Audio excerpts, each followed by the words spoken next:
ابھی یہ بھی اب حکومت کی طرف سے باتیں ہو رہی ہیں کہ مخصوص نشستوں کا معاملہ پارلیمنٹ میں حل ہوگا.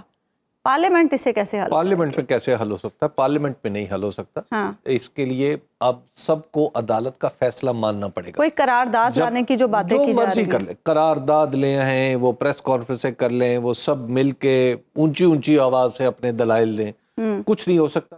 کیونکہ دستور میں یہ واضح طور پر لکھ رکھا ہے کہ آپ نے پہلے تو عدالت کا فیصلہ ماننا ہے، اس کے بعد کچھ اور کرنا ہے. اچھا، اب یہ جو دیکھ لیجئے نا کہ اس کے ساتھ پورے کا پورا جو بھروسہ ہے وہ جناب جسٹس قاضی فائز عیسیٰ کی سربراہی میں قائم کردہ بینچ پہ کہ 30 ستمبر کو کچھ ایسا ہوگا کہ جس میں 63A کی تشریح ایسی ہوگی کہ جس میں کہا جائے گا کہ چور تو کیفر کردار کو پہنچے گا، لیکن چوری کا مال وہ پیپلز پارٹی اور PMLN کو سونپ دیا جائے گا. بیسیکلی اس تشریح کی توقع میں عدالت میں دلائل دیے جائیں گے.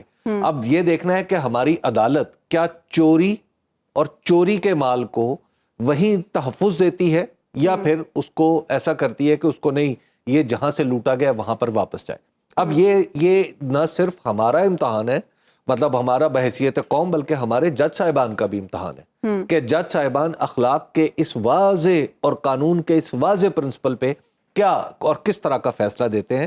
انہیں تاریخ بھی دیکھ رہی ہے، انہیں لوگ بھی دیکھ رہے ہیں، اور انہیں قانون کی کتابیں بھی دیکھ رہی ہیں، اور ان کا فیصلہ دنیا میں یا تو ہماری عزت کا باعث بنے گا سپریم کورٹ کا، یا دنیا میں ہماری سبکی اور جگ ہسائی کا باعث بنے گا. جس طرح کے سپریم کورٹ کے بہت سارے پہلے فیصلے ہماری جگ ہسائی کا اور ہماری بدنامی کا باعث بن چکے ہیں. کیونکہ ہمیں اپنے ججوں پر بھروسہ ہے، لیکن اتنا نہیں ہے، کیونکہ ماضی میں ہم دیکھ چکے ہیں کہ خود جج صاحبان اپنے پیش رووں کی غلطیاں تسلیم کر رہے ہیں.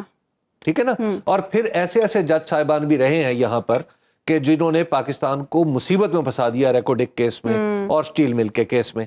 اور پھر ایسے جج صاحبان بھی رہے ہیں، اور ان کے جیسے جج صاحبان کا میں ذکر کر رہا ہوں ویسے جج صاحبان جیسے لوگ آج بھی موجود ہیں، بلکہ ان کے مقرر کردہ لوگ موجود ہیں. وہ جو میں ایسے جج صاحبان کا ذکر کر رہا ہوں وہ ایسے تھے کہ ان کے سامنے مداری کرتب دکھاتا تھا آ کے، یعنی وہ آ کے کرتب دکھانے کا ایک دعویٰ کرتا تھا، کہتا تھا میں سائنسدان ہوں، میں آپ کو ریکوڈک سے یہ بیلچے اور کئی سے آپ کو نکال کے دکھاؤں گا، سونا بھی چاندی بھی. اور ان میں سے ایک مداری ایسا تھا، وہ کہتا تھا میں آپ کو تھر کا کوئلہ زمین کے اندر ہی گیس بنا دوں گا. اور ہمارے جج جو تھے اس کو تسلیم کر لیتے تھے.